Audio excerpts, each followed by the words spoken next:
Hello there, and welcome to the Fort Collins Bible Church Biblical Training Program Introductory Mod on Learning Biblical Hebrew. We're really excited that you've come this far, and hopefully you've found this video through the program, but if not, welcome. I hope you're able to be edified and enjoy these lectures. I want to open by mentioning what a wonderful thing it is to be able to read and to be able to study the Bible in its original languages, and how wonderful it is that you have this opportunity and you have the drive, the interest to seek after that as a goal. It's a noble goal indeed. And I also want to warn you about some things about learning a language. Learning any other topic, even theological topics, can be quite easy in this sense that we're going to talk about, or at least as compared to learning a language like Biblical Hebrew or Biblical Greek. You can memorize facts or ideas. You can even memorize Bible verses, right? And you're kind of working with all your known words after a fashion to a certain amount. When you come to study a language, it's more like learning an instrument. It's not just something that you learn and retain and have some ideas, but you have to learn how to use it, how to work with it, how to move within it, which means that it doesn't just take learning some flashcards. It takes practice, and I mean a lot of practice.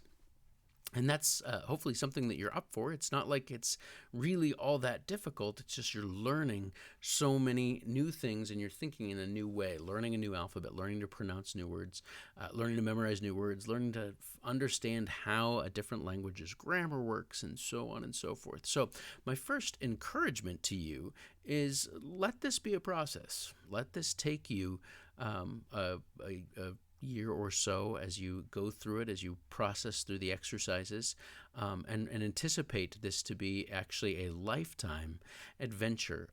The truth of the matter is that there are diligent students who have given their lives to the study of Biblical Hebrew or Biblical Greek, sometimes both, but usually one or the other if you're going to talk about a high-level expertise.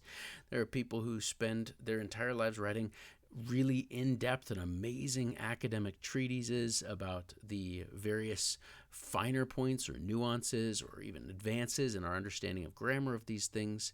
What I'm trying to point out is that taking this class is not going to make you an expert. Taking this class will make you a little bit more conversant with the language of the Bible. In fact, these first 10 lessons are just going to get you able to the point where you're able to pronounce those words, to recognize the alphabet, the Hebrew alphabet. And it's going to be a process, a slow process. So I'm going to encourage you to put the time in that it takes, do the exercises, do all the exercises, whether you're doing this officially through the Fort Collins Bible Church Biblical Training Program or you're just doing it on your own. It could be just as effective. However, again, do them all regularly. Make Hebrew or learning Hebrew a part of your life for the next year. You're going to invest in it, and I guarantee it pays dividends. It will help your exegesis, your understanding of the word. It'll give you an ability to dig into deeper and more thorough commentaries that work with the languages more. But most importantly, I think the chief advantage of it is it will bring you closer to hearing the voice of God as it is recorded in His Word, His divinely inspired Word. So you'll get an opportunity to draw a step closer to the original language, to the message of the Lord. So that is well worth your time, but time it will take. So be prepared for that, and it might be that this isn't the right time for you to start studying Hebrew. That's okay. But nevertheless, you've been warned, you've been encouraged, I hope.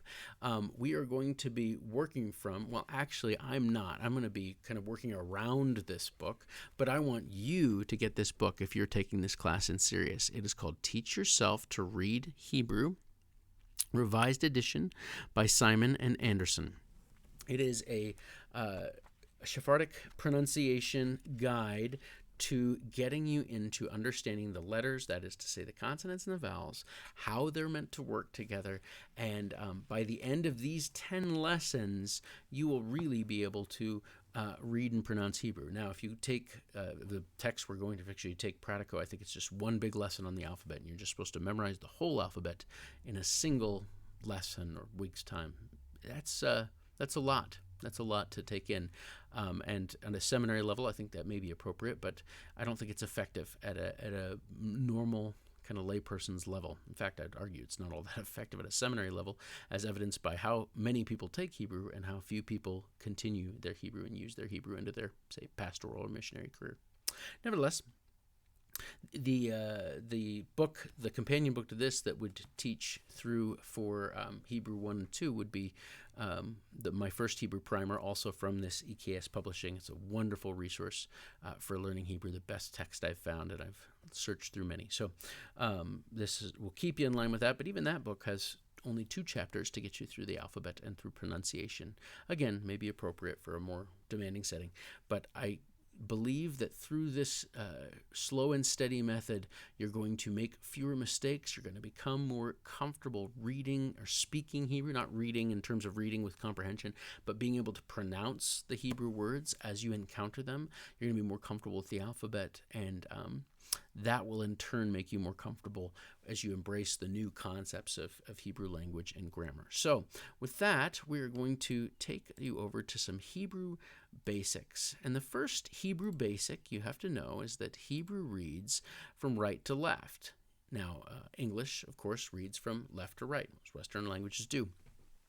But Hebrew takes this from the right hand to the left hand. So you always have to orient yourself into reading. And in fact, we're going to be even more specific. As you're reading Hebrew, instead of just reading in a direct line, you're actually going to be reading, if I can here, you're going to be reading from here to here to here to here to here to here to here to here. You kind of ping pong through the words, going up to the top and down and over and down and over and down, left and down and left and down. We'll see there's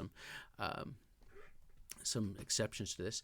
So if we were, as we read this, we would read this as Genesis 1:1, and we read this Bereshit,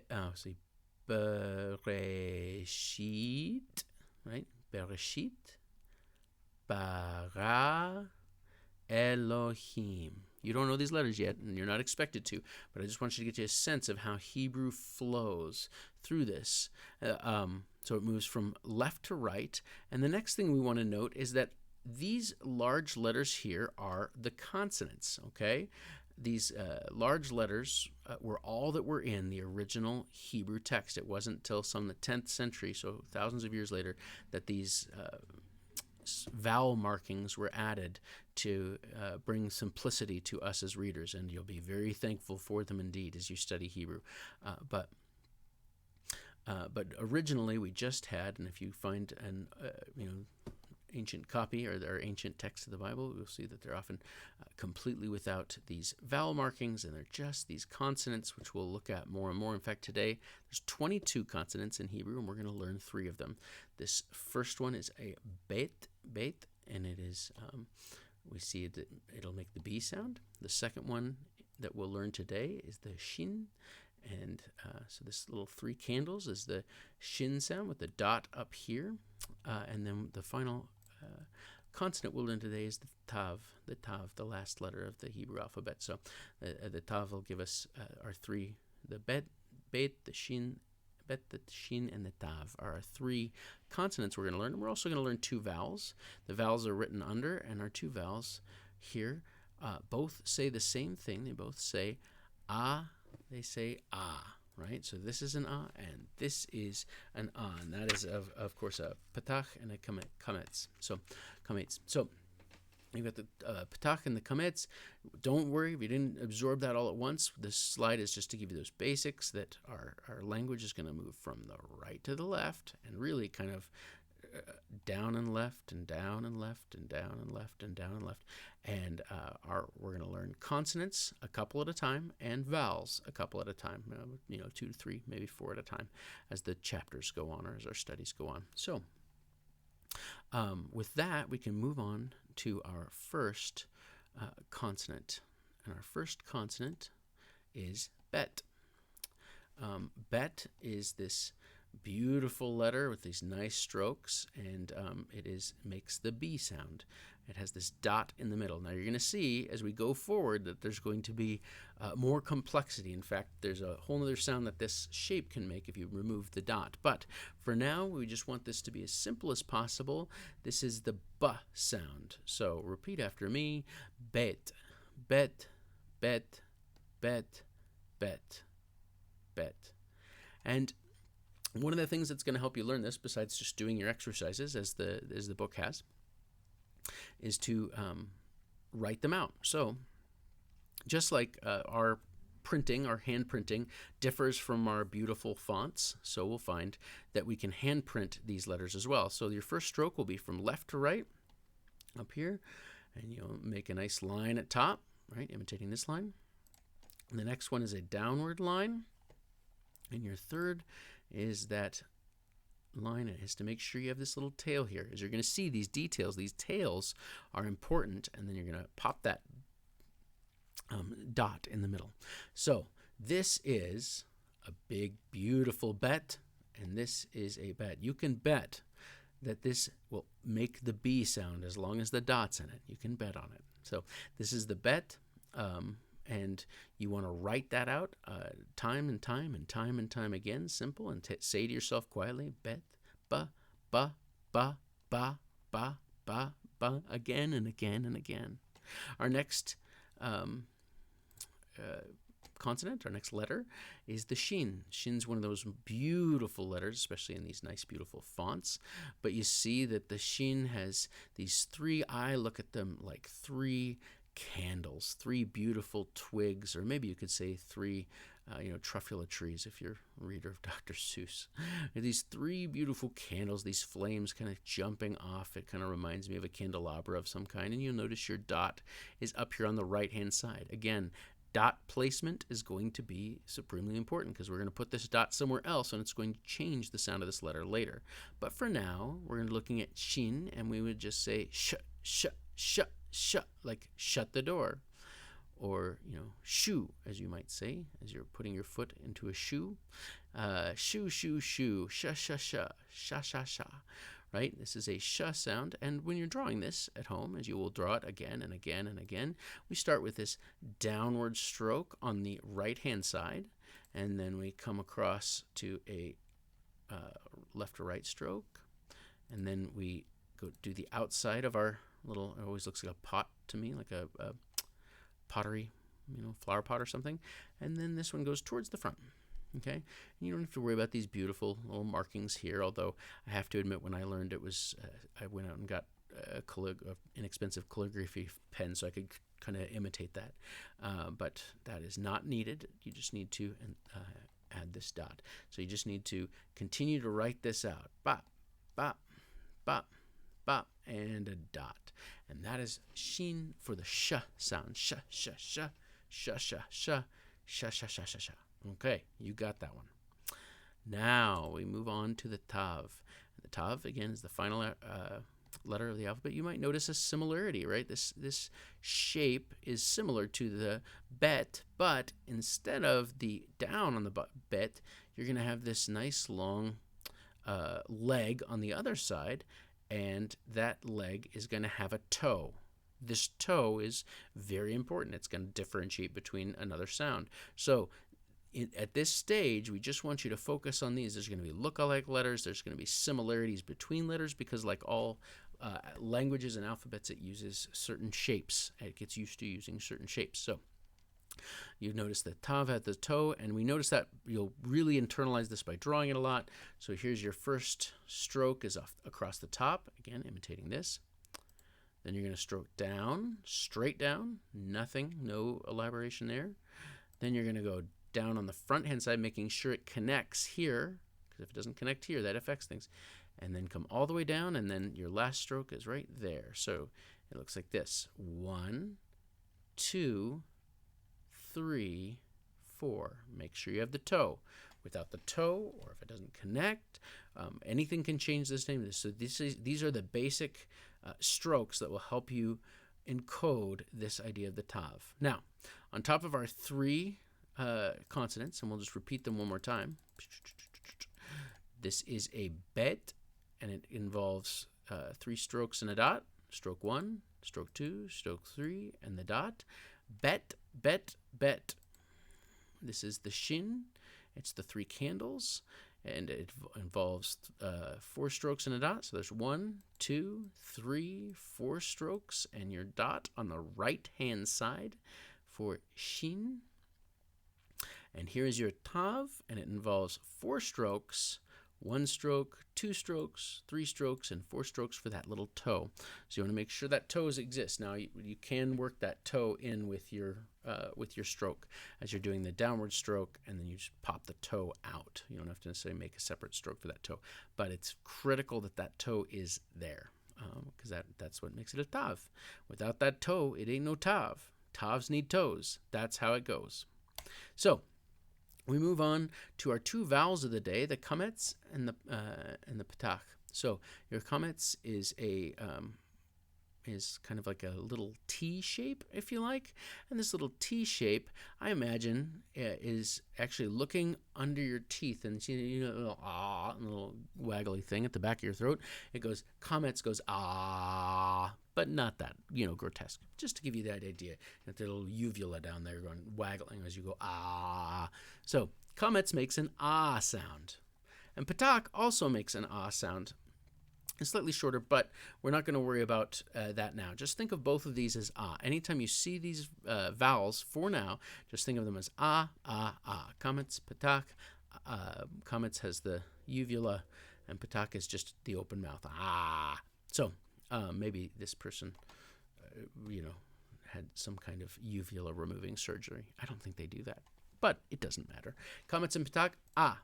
Ah, ah, ah, ah, ah, so much ah. Okay, you ready? We also put X's sometimes over these to signify where they would stand in relationship to the consonant. So ah for Comets, ah for the Patak. So now let's practice. This is B from your bet sound, right? Bet, B, and ah. Ba, ba. This is also the same.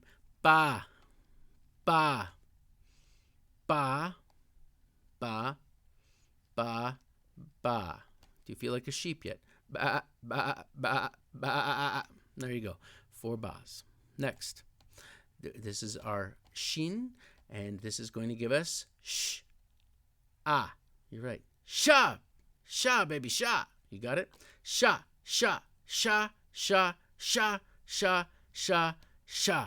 Oh my goodness. I only gave you one variation of the vowel, but that shouldn't throw you off too much. The Patak, again, looks very similar. So sha, sha, sha, sha, sha. And actually, if we were going to read this across from right to left, this word would be sha, sha, sha, sha, sha, sha, sha, sha, sha, sha. Right? Because that's how the letters would work. There'd be spaces between words, and since there aren't, it would be sha, sha, sha, sha, sha, sha, sha, sha, sha, sha, right?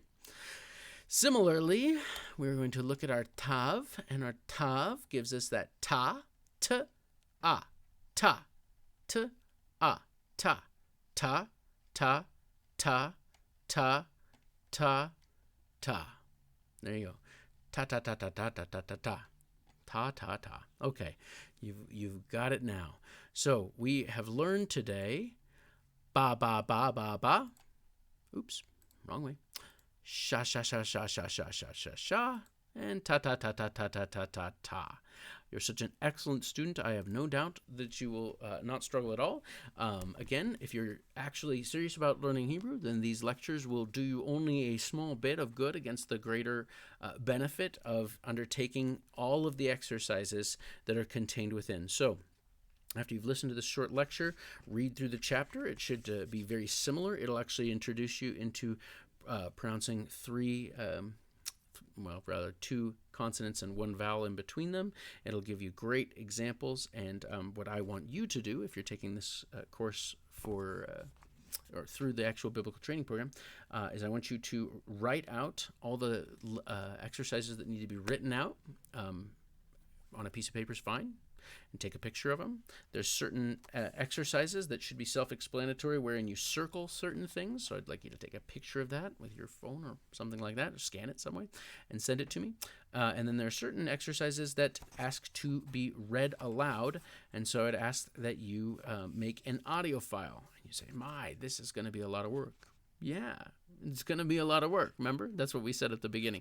Learning Hebrew, learning any language for that matter, is not easy. It takes a lot of repetition and practice. And so in order to, activate the next lesson from me, then you would have to send off those exercises. I believe, I'll double check, I believe there's about 7 of them. 1, 2, 3, 4, 5. Oh, there's only 5. You'll be done before you begin. There's very little to learn at the beginning because we're taking this in nice, small, bite-sized chunks. So each week, and I do recommend you work on these for a week between lessons. Take the time, carry this book around with you. It's not large. And just read through those verbal exercises that they give you a couple times every day, and you will find yourself in 10 short weeks reading Hebrew, not just reading Hebrew, but reading Hebrew well. May God richly bless you in this new step in your journey of pursuing the Lord and knowing His Word better and better.